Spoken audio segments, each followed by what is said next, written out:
Vision 2030, madini ni maisha na utajiri.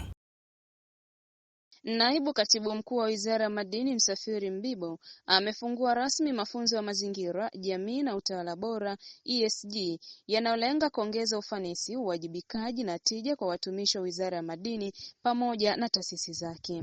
Akizungumza wakati wa ufunguzi wa mafunzo hayo leo Februari 16, 2026 katika ukumbi wa mikutano wa Wizara ya Madini Mtumba jijini Dodoma, Mbibo amesema mafunzo hayo ni muhimu katika kuwajengea uwezo watumishi ili kuboresha utendaji wao wa kila siku, hatua itakayochochea utekelezaji wenye mafanikio wa majukumu ya wizara.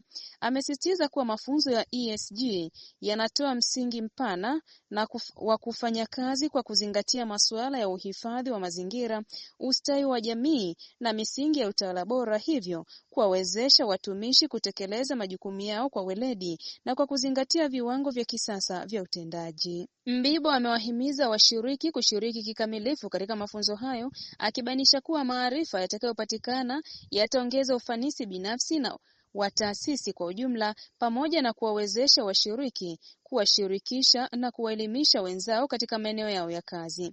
Aidha, amewapongeza waandaaji wa mafunzo hayo ambao ni idara ya uhasibu kwa kushirikiana na kitengo cha TEHAMA, akitoa wito wa kuendelea kuandaa mafunzo aina hiyo kutokana na mchango wake mkubwa katika kuboresha utendaji wa watumishi wa umma.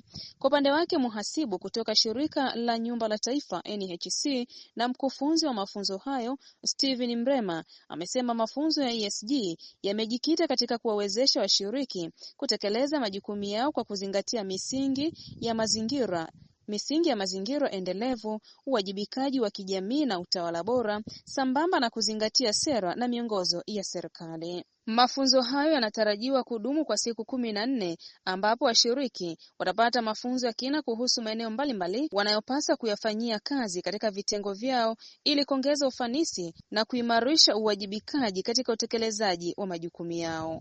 Mohab TV, Dodoma.